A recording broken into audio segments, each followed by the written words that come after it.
বেতুয়ার মানুষ, শোনো, আল্লাহ তোমাকে ভালোবাসবে।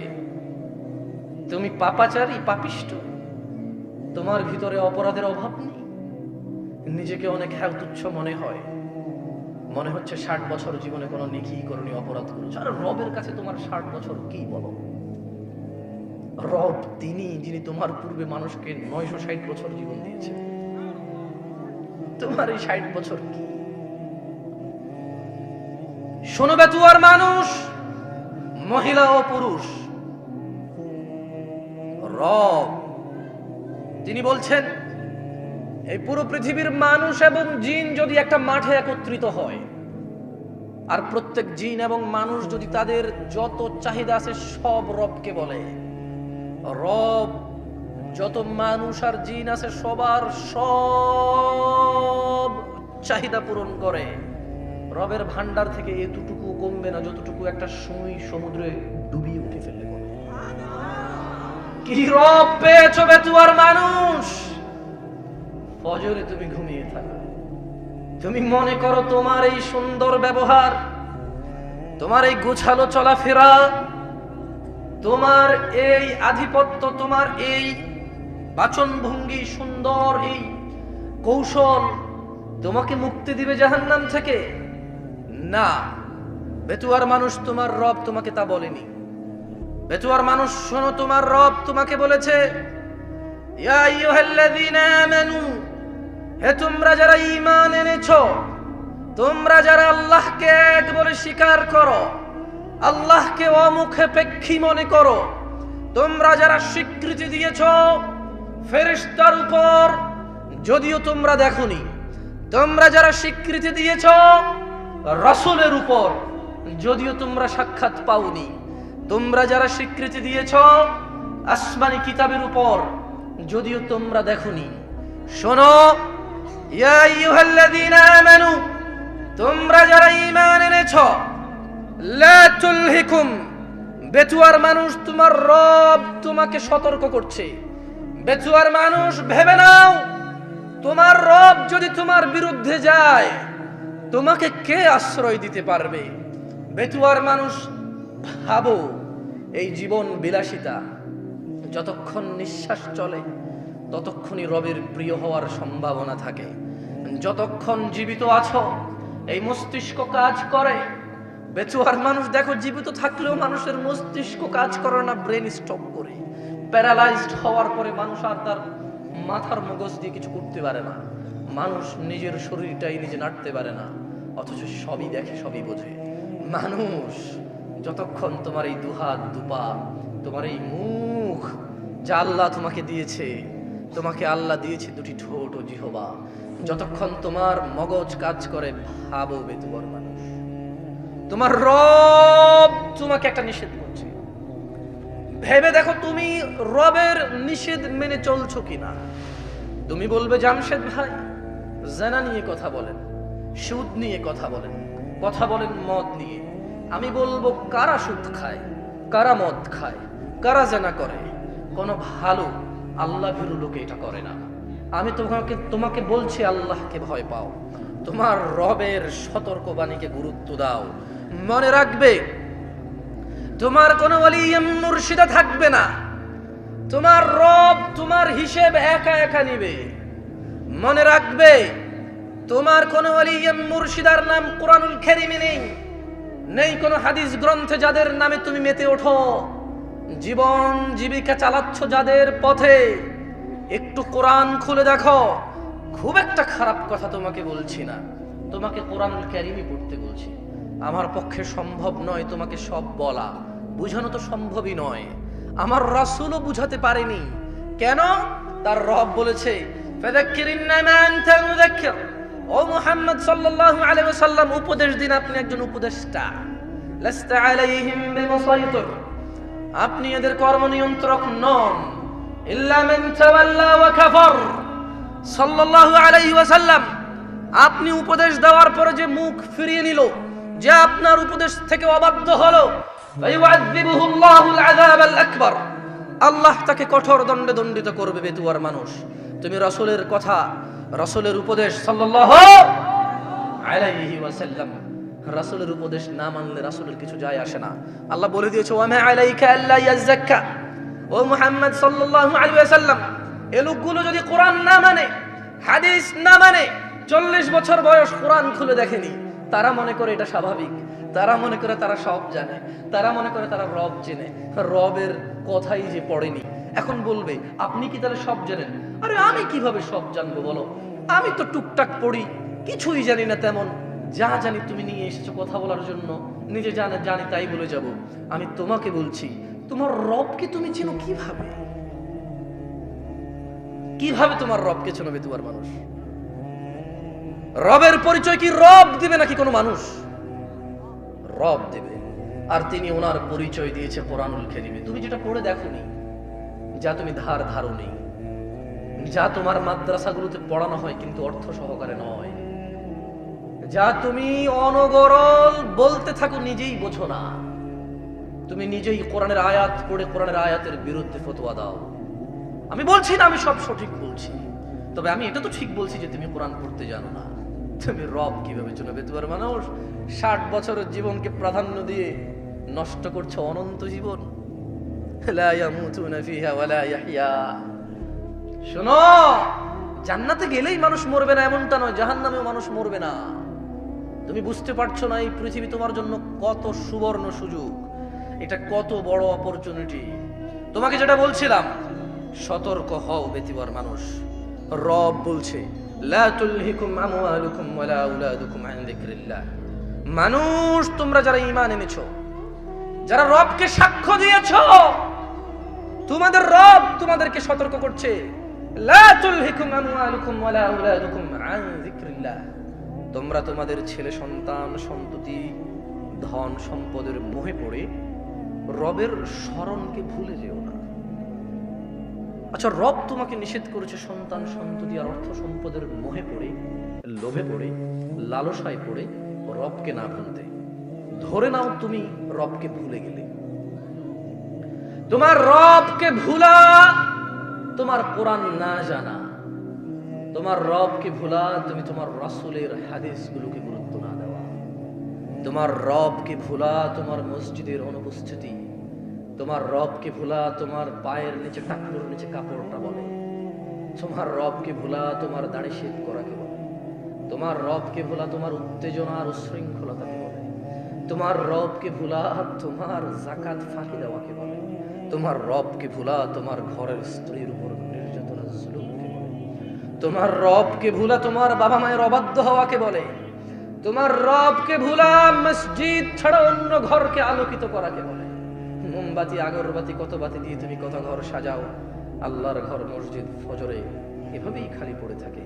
তুমি মনে করেছো আল্লাহর ঘর সাপ্তাহিক একটা অনুষ্ঠান আর বাৎসরিক একটা মাহফিল, যেদিন কানায় কানায় মাগরিবে ভরে যাবে। শুক্রবার যেদিন নামাজ শেষ হওয়ার 15 মিনিট পূর্বে মানুষ টয়লেটের সামনে গিয়ে সালাত আদায় করবে। তোমার রবকে ভুলা এটাই প্রমাণ করবে তোমার মানুষ। দেখো, আমার কথা তোমার কেমন লাগে তা তো জানি না, তবে শোনো, সেটাই বলবো যা আমার মনে হয় তোমার কাজে আসবে যদি তুমি নিজে গ্রহণ করো। ওই যে বললাম, রব তোমাকে ওয়ার্নিং দিচ্ছে, রব তোমাকে সতর্ক করছে যে শোনো, ছেলে সন্তান সম্পদের পিছিয়ে পড়ে আল্লাহকে ভুলে যেও না। তাহলে কি হবে? আল্লাহ নিজে সিদ্ধান্ত দিয়েছে, আল্লাহ মিথ্যা কথা বলে না। তোমরা যারা ঈমান এনেছো আকাশের প্রভুর প্রতি, তোমরা যারা ঈমান এনেছো জান্নাত জাহান্নামের মালিকের প্রতি, তোমরা যারা ঈমান এনেছো বিচার দিবসের একচ্ছত্র মালিকানার প্রতি, তোমরা যারা ঈমান এনেছো মানুষের জীবন মৃত্যুর স্রষ্টার প্রতি, তোমাদেরকে বলছি, তোমার রব বলছে ফাউলাইকা হুমুল খাসিরুন। তোমরা যারা সন্তান সন্ততির মোহে পড়ে, ধন সম্পদের মোহে পড়ে রবকে ভুলো, আল্লাহ বলছে ফাউলাইকা হুমুল খাসিরুন, তোমরা সবাই হবা ক্ষতিগ্রস্ত। জি, তাহলে জামশেদ ভাই, পুরো পৃথিবীর মানুষ যদি আল্লাহ বিরোধী হয়ে যায়, সবাই ক্ষতিগ্রস্ত হবে। এই পুরো পৃথিবী তো দূরের কথা, পৃথিবী আর পৃথিবীতে যা আছে তা আল্লাহর কাছে মাছির দানার সমান না। কি মূল্য আছে আল্লাহর কাছে? আরে পৃথিবী তো দূরের কথা, 7 আসমানকে আল্লাহ কিয়ামতে ডান হাতের মধ্যে ভাঁজ করে রাখবে, এই হচ্ছে আল্লাহ। তুমি বুঝোনি মনে হয়, তুমি মনে করো তোমরা মনে হয় 50 জন মিলে দাঁড়াবে আর আল্লাহকে বলবে ইয়া আল্লাহ, ইয়া আল্লাহ, আমরা 50 জন দাঁড়িয়েছি, তুমি কি 50 জনকে ই করবে না? শোনো বেতুয়ার মানুষ, তুমি নানা অপরাধে অপরাধী আমি, তোমার গ্রাম আমার গ্রাম, তোমার অঞ্চল আমার অঞ্চল, তোমার ভাই আমার ভাই, তোমার বাবা আমার বাবা, তোমার মা আমার মা, কেউ মুক্ত নয়, আমরা কেউ মুক্ত নই অপরাধ থেকে। তবে শোনো, একটা অপরাধ থেকে তোমাকে সতর্ক করে যাই। বেতুয়ার মানুষ, হাজার অপরাধ রবের কাছে অপরাধ, একটা অপরাধকে রব ভিন্ন ভাবে দেখে। লক্ষ কোটি মিলিয়ন বিলিয়ন অপরাধকে রব অপরাধ বলেছে, ক্ষমা যোগ্য বলেছে, বলেছে রবের ইচ্ছা, রবের মর্জি। রব এটা ওনার ইচ্ছা, উনি বলছে যে আমার ব্যাপার, মন চাইলে ক্ষমা করে দেব, মন চাইলে শাস্তি দিয়ে ক্ষমা করব। কিন্তু একটা অপরাধের কথা রব বলেছে না, ক্ষমা হবে না, ইম্পসিবল। পুরো পৃথিবীর মানুষ যদি গিয়ে দাঁড়ায়, ক্ষমা হবে না। রব তার কথা থেকে কখনো সরবে না, কারণ এই পৃথিবীর কোনো শক্তি নেই যে রবকে তার কথা থেকে সরাতে পারে। তোমরা কি শুনতে চাও অপরাধটা কি? এবার একটু আমাকে বলো তো, কি সেই অপরাধ যা হত্যার চাইতে জঘন্য, জানার চাইতে জঘন্য, মদের চাইতে জঘন্য, গীবতের চাইতে জঘন্য? এই পৃথিবীতে আদম আলাইহিস সালাম থেকে কিয়ামত অবধি যত মানুষ যত অপরাধ করবে, সব অপরাধ থেকে এটা জঘন্য। কি অপরাধ বলো? এই অপরাধ সম্পর্কে জানা উচিত নাকি অনুচিত? বললেই তো তুমি রাগ করো, মনে করো ফিতনা করি। শোনো, তোমার ভ্রুক্ষেপ করা উচিত। তোমার রব পুরো কোরআনুল কারীমে ওনার দয়া সম্পর্কে কত কিছু বলেছে, হাদিসে ওনার দয়া সম্পর্কে কত কিছু বলেছে, কিন্তু ওই একই কোরআনে তিনি বলেছেন যে তিনি ক্ষমা করবেন না যে ওনার সাথে শিরিক করে। এই অপরাধটা তো তোমার জানা উচিত। তোমার মজা লাগবে না আমার ওয়াজ, শোনো আমি তোমাকে বলি, গুরুত্ব দিয়ে শোনো, কাজে আসতে পারবে। দেখো না আমার উপদেশ তোমার কাজে আসে কিনা, দেখো। তোমাকে বলি শোনো, একটা উদাহরণ দিই তোমাকে। তুমি মনে করবা যে জামশেদ ভাই, এটা তো কোনো ওপেন কনফারেন্স না যে বিভিন্ন ধর্মীয় মানুষ আসবে আর আপনি শিরিক সম্পর্কে বলবেন। আমরা সবাই মুসলিম, লা ইলাহা ইল্লাল্লাহ বলি, ওয়া আন্না মুহাম্মাদান আবদুহু ওয়া রাসূলুহু বলি। এখানে শিরিক কিভাবে আমরা মুসলিমরা করি? তবে শোনো, আমিও এমনটা মনে করতাম। হঠাৎ করে সূরা ইউসুফের 106 নম্বর আয়াত পড়ার পরে আমার ধারণা বদলে গেল। বলো, তুমি যা বলবে, তোমার ধারণা, তোমার বলা এটা সঠিক নাকি রব যা বলবে তা সঠিক? শোনো বেতুয়ার মানুষ, রাগ করিও না, আগামীকালকে কোরআনটা খুলে দেখো। রব বলছে যে ওয়ামা ইউমিনু আকসারুহুম বিল্লাহ ইল্লা ওয়া হুম মুশরিকুন। এই যে মানুষগুলো, পৃথিবীর এই মানুষগুলো যারা ঈমান আনছে, কিছু মানুষ, অধিকাংশ 50 ভাগের উপরে মানুষ রবের প্রতি ঈমানও আনছে, কিন্তু সঙ্গে সঙ্গে শিরিক করে। তাহলে তোমার ঈমান আনার পরে কি কাজকে রব শিরক বলে গণ্য করে? বলো বলো, কি সেই অপরাধ যার ব্যাপারে রব মুহাম্মদ সাল্লাল্লাহু আলাইহি ওয়াসাল্লামকে পর্যন্ত ধমক দিয়েছে? তুমি তো বলবে শেষ নবীর উম্মত যা খুশি করবা, কিন্তু রব তো এরকম বলে না। তুমি বলবে শেষ নবীর উম্মত যা করবে করবে, যা বলবে বলবে, কিচ্ছু হবে না শেষ নবী। নবী নিজে তো এই কথা বলে না সাল্লাল্লাহু আলাইহি ওয়াসাল্লাম। তবে শোনো বেতুয়ার মানুষ, মুহাম্মদ সাল্লাল্লাহু আলাইহি ওয়াসাল্লাম জানো উনি কে? মুহাম্মদ সাল্লাল্লাহু আলাইহি ওয়াসাল্লামকে তোমার সাথে একটু পরিচয় করিয়ে দিই না, আমার মতো করে না, রবের মতো করে। কার মতো করে? তুমি বলবে জিন্দা, কেউ বলবে মুর্দা, কেউ বলবে উপস্থিত, কেউ বলবে অনুপস্থিত, কেউ বলবে নূর, কেউ বলবে মাটি, কেউ চেয়ার খালি রাখবে, কেউ পরিপূর্ণ রাখবে। না, তোমার মতো আর আমার মতো করে নয়। মুস্তাফা সাল্লাল্লাহু আলাইহি ওয়াসাল্লামকে রবের মতো করে তোমাকে একটু বুঝাই। দেখো তো পুরো পৃথিবীতে আর মানুষ 10 লক্ষ মানুষ মিলে র্যালি করবে, 10,000 কোটি টাকার স্টেজ করে ঈদে মিলাদুন নবী পালন করবে। দেখো তো রব যেভাবে সম্মান করে তাকে পার করতে পারবে কিনা। দেখো রব কিভাবে সম্মান করেছে রাসূলকে সাল্লাল্লাহু।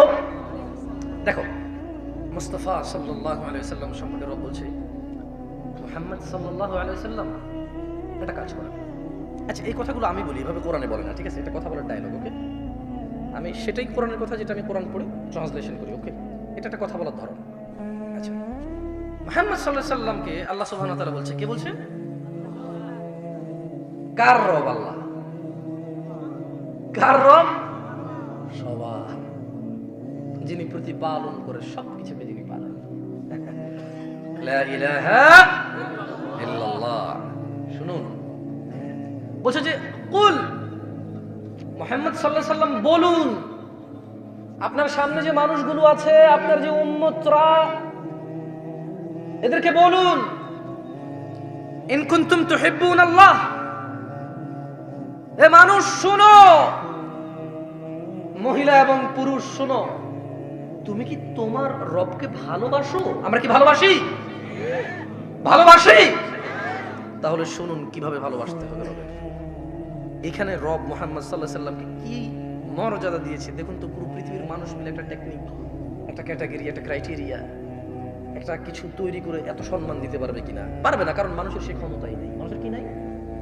যতক্ষণ নিঃশ্বাস চলে বিল্ডিং একটা তুলে ফেলবে, একটা ভেঙে ফেলবে, মসজিদ একটা ভাঙবে, একটা গড়বে, 6 তলা 10 তলা করবে, অথবা মাটির ছন করবে, অথবা মারামারি করবে, মার খাবে, মারবে। এটা যতক্ষণ জীবন থাকে, যতক্ষণ আলটিমেটলি মানুষ হচ্ছে ক্ষমতাহীন। মানুষ কিহীন? একচ্ছত্র মালিকানা কার? যেদিন কোনো মানুষ কোনো মানুষের কোনো কাজে আসবে না, সেদিন কার ক্ষমতা থাকবে? মালিকানা কার থাকবে? তিনি বলছে। তাহলে তিনি যা বলবে তা করতে সক্ষম। তিনি যা বলবে তা করতে কি?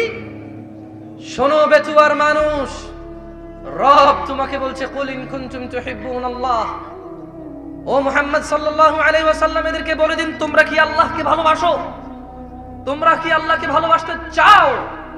ফাত্তাবিউনি, তাহলে আমি মুহাম্মদ সাল্লাল্লাহু আলাইহি ওয়াসাল্লামের অনুসরণ করো।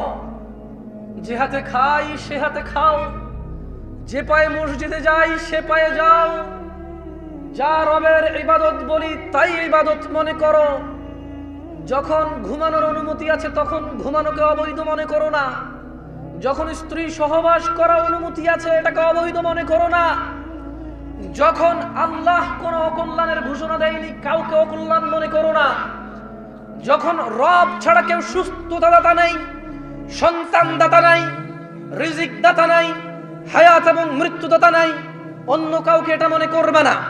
পৃথিবীতে কেউ মুশকিল কুশা নেই। শোনো মানুষ, যদি রবের ভালোবাসা পেতে চাও, যদি রবকে ভালোবাসতে চাও, তবে শোনো ফাত্তাবিউনি, তাহলে আমি মুহাম্মদ সাল্লাল্লাহু আলাইহি ওয়াসাল্লামের অনুসরণ করো। ওয়া নারাহু করিবা, কিয়ামতের ব্যাপারে যে মানুষ বলে যে কখন এটা হবে, আল্লাহ যে বলে ওয়া নারাহু করিবা, ও মুহাম্মদ সাল্লাল্লাহু আলাইহি ওয়াসাল্লাম এরা কিয়ামতকে দূরে মনে করে। ওয়া নারাহু করিবা, আমি দেখি একবারে কাছেই, এটা চলে আসছে প্রায়। বুঝে আসছে না? আসলে আচ্ছা, ফেরেশতা কেন লাগবে বলেন তো? ও দেখি না, বলতে পারবো না যে বাজার করে নিয়ে আসো, এই উমুকে আমার সাথে মারামারি করছে, যা ওর উল্টাই দিয়ে চলে আসো, বলতে পারবো ফেরেশতাকে? পুলিশকে বলা যায়, পুলিশকে বলা যায় ভাই অমুক কিন্তু আমার এটা কইছিল, ভাই খুব খারাপ লাগছে ব্যাপারটা। আমি ভালো মন্দ বলতে চাই না, বাট এরকম বলা যায়, বিচার দেওয়া যায়। নেতা যদি থাকে একজন পরিচিত অথবা ক্ষমতাবান ডাক্তার, ইঞ্জিনিয়ার, সায়েন্টিস্ট, এলাকার একজন বিশিষ্ট ব্যক্তি, আচ্ছা জায়গা করে দিয়েন আপনারা, এটা কিন্তু সুন্নত, মানে সম্ভব হলে আর কি। আল্লাহ সবাইকে কবুল করুন, মাশাআল্লাহ। আল্লাহ ভিড়কে কবুল করুন, আল্লাহ ভিড়কে কবুল করুন। আল্লাহ তুমি ভিড়কে কবুল করো। আল্লাহ তুমি বক্তার বক্তব্য থেকে এদেরকে উপকৃত করো। আল্লাহ বক্তার কথার মধ্যে ভুল থাকলে তুমি এদেরকে আশ্রয় দাও। আল্লাহ তুমি বক্তার শ্রোতার মধ্যবর্তী যে দূরত্বতা রয়েছে তা দূর করে দাও। আল্লাহ তুমি বক্তার হৃদয় আর শ্রোতার হৃদয়ের সাথে মিল করে দাও। আল্লাহ তুমি সক্ষম, তুমি পারো, তুমি করো। লা ইলাহা ইল্লা আনতা, তুমি ছাড়া কোনো ইলাহ নাই। আচ্ছা, তাহলে আল্লাহ কি নামাবে? এই ফেরেশতা কেন নামাবে দেখেন। ফেরেশতা বলবে যে আল্লাহ তাখাফু, না কোনো ভয় নাই। কে বলবে? কোনো ভয় নাই। ওয়ালা তাহজানু, কোনো চিন্তাও নাই। ওয়াবশিরু বিল জান্নাহ, ফেরেশতাকে বলে দেবে এই সুসংবাদ নাও জান্নাতের। লা ইলাহা লা ইলাহা ওয়া আন্না মুহাম্মাদ আবদুহু ওয়া রাসূল। তাহলে ফেরেশতা বাজার করার জন্য আসবে না, আমার পক্ষ হয়ে মারামারি করার জন্য আসবে না কারোর সাথে। ফেরেশতা এসে বলবে যে আরে ভয় নেই, আরে চিন্তা নেই, শোনো সুসংবাদ নাও জান্নাতের। কিসের? আল্লাতী কুনতুম তুআদুন, যেটা সম্পর্কে আল্লাহ তোমাদেরকে ওয়াদা করেছে। তাহলে জান্নাত সম্পর্কে আল্লাহ কি করেছে? ওয়াদা করেছে। এই জান্নাত আল্লাহ দিবে কাকে? যে বলে প্রতিপালক কে। তারপর কি? ভুলে যান আপনারা। আমার সাথে কিন্তু খুতবা শুনতে হলে মনোযোগী হতে হবে, নাহলে আমি শোনাবো না। বোঝেন তো? হুজুরদের কাছে সব চাবি কাটে। কোরআন তেলাওয়াত করে খুতবা শেষ করে চলে যাব, মনোযোগী হবেন। খুতবায় কোরআন তেলাওয়াত করা যায়, বুঝেন না? খুতবায় সূরা কাহাফ পড়েও খুতবা দেওয়া যায়, মানে খুতবায় সূরা কাহাফ পড়েও খুতবা দেওয়া যায়, মানে এগুলো কোরআন না? সূরা কাহাফ তো কোরআন, সূরা কাহাফ কোরআন না?